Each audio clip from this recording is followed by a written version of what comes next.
Dear student, आप सभी का आज के सेशन में मैं स्वागत कर रहा हूं। आज के सेशन का जो क्वेश्चन है वह इस प्रकार है।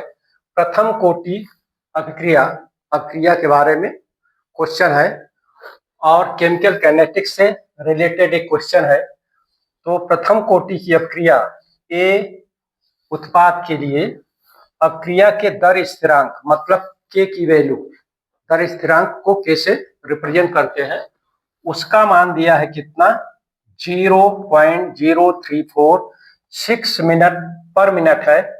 तो अभिक्रिया के लिए 0.01 एम सांद्रता के लिए अभिक्रिया की दर क्या होगी।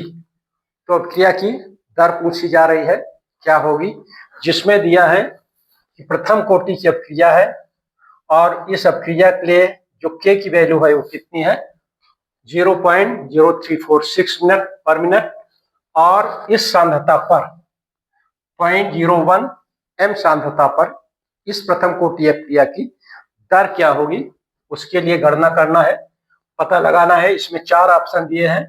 तो 4 ऑप्शन में 1.73 इंटू 10⁻⁵ मोल पर मिनट है। दूसरे ऑप्शन में दिया है 3.47 इंटू 10⁻⁴ मोल पर मिनट है।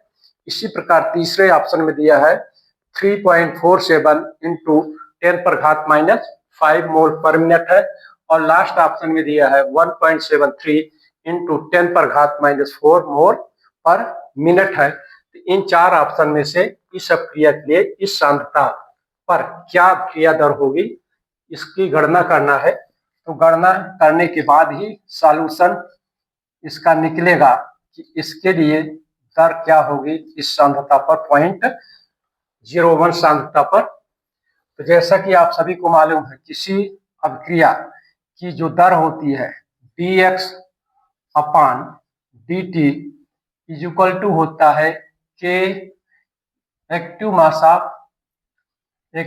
Of reactant. चूंकि यहाँ पर प्रथम कोटि की अभिक्रिया है इसलिए सांद्रता पे जो पावर लगेगा वो 1 लगेगा। अगर 2 होती द्वितीय कोटि की होती तो यहाँ पर पावर 2 लगता। अगर तृतीय कोटि की होती है तो इस समीकरण में 10 समीकरण में 3 पावर लगता सांद्रता पर। तो इस तरह से इस व्यंजक का उपयोग करके इस अभिक्रिया के लिए दर की गणना करेंगे। यहाँ पर हो जाएगा dx/dt इज इक्वल टू के की वैल्यू दिया है कितना 0.0346 इंटू का सांद्रता, किस सांद्रता पर, इस सांद्रता पर मल्टीप्लाइड बाई 0.01 पर पावर 1 हो जाएगा।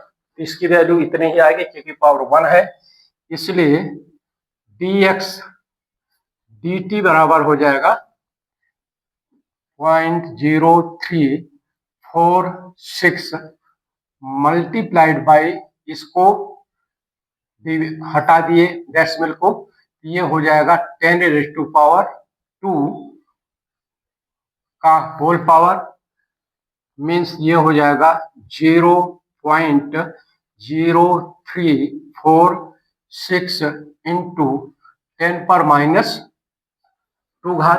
इसको ऊपर ले गए, एक पावर 1 है तो 1 ही रहेगा, इसका पावर 1 है तो 1 ही रहेगा, इसको ऊपर ले गए तो माइनस हो जाएगा, 10⁻⁻² हो जाएगा। इसी तरह से इसको भी अगर डिवाइड करते हैं मतलब सिंप्लीफाई करते हैं, ये होता है 346 डिवाइडेड बाई 10 पर पावर 4 1 2 3 4 हो जाएगा। इसको भी ऊपर ले गए मल्टीप्लाइड बाई 10⁻⁻², इसको और सिंप्लीफाई किए, ये हो जाएगा 34 मल्टीप्लाइड बाई 10⁻⁻4 मल्टीप्लाइड बाई 10⁻⁻2। इसका ऊपर ले गए तो जैसे ये ले गए थे ऊपर तो माइनस होगा, इसी तरह से ये ले जाएंगे तो माइनस हो जाएगा। अब आएगा आपके पास 3 4 6 10⁻⁻6। मैंने एक स्टेप को क्लियर करते हुए चल रहा है, जैसे आपको डाउट ना हो, डाउट आपका क्लियर होते जाए। ये हो जाएगा क्योंकि दोनों मल्टीप्लिकेशन में दोनों की पावर पर माइनस चार्ज है, ठीक है, माइनस पावर है तो दोनों जुड़ जाएंगे। अब इसको इस तरह से बदल दें, 3 2 डिजिट के बाद पॉइंट लगा दें तो ज्यादा एक्यूरेसी हो जाएगा। यहाँ पर हो जाएगा 10⁻⁻⁴, क्योंकि इसको 2 डिजिट पर मतलब कि 100 का मल्टीप्लाइड करना पड़ेगा, 100 का डिवाइड करना पड़ेगा। इस तरह से इस मेथड से ये हो जाएगा। तो ये वैल्यू आ गई dx/dt की वैल्यू आ गई, और dx/dt की वैल्यू जो आ गई अभिक्रिया की जो दर है इस सांद्रता के लिए कितना होगा, 3.46 इंटू 10⁻⁻⁴ मोल प्रति मिनट।